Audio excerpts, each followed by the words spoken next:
গতকাল রাত 9:30টার দিকে আমাদের যে বাতকুচি ভিট মধুটিলা রেঞ্জের অধীন বাতকুচি ভিটে প্রায় 20 থেকে 30টা হাতি আক্রমণ করেছে সন্ধ্যার রাত্রে।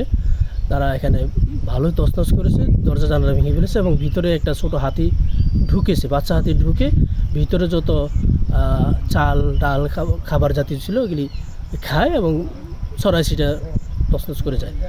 আর বড় কথা হচ্ছে এই এরিয়াটা, এই বাতকুচি ভিটটা যেখানে হাতিটা আক্রমণ করেছে, এখানে যে উপজেলা প্রশাসন কর্তৃক যে প্রস্তাবিত ইকো পার্কটা এটার সাথেই। এর মানে এতে এখানকার লোকেরা যেটা বলে যে এখানে হাতি আসে না কখনো, গতকাল উপদেষ্টা মহোদয়ের সাথেও তারা এটাই বলেছে।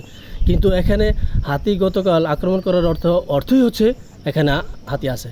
ঠিক ওই মুহূর্তেই যেদিন ওরা বলেছে এলাকাবাসী যে হাতি এলাকায় আসে না, কখনো আমরা দেখিনি, সেই অনেক আগে দেখেছি। কিন্তু হাতি এখানে এসে আগাম বার্তা দিয়েছে, তারা জানাচ্ছে যে আমরা এই এলাকায় আসি, এটা আমাদের আবাসস্থল, এখান দিয়ে আমরা আসা যাওয়া করি। সো এতে প্রমাণিত হয় যে হাতি এই এলাকায় সবসময় থাকে এবং আসা যাওয়া করে।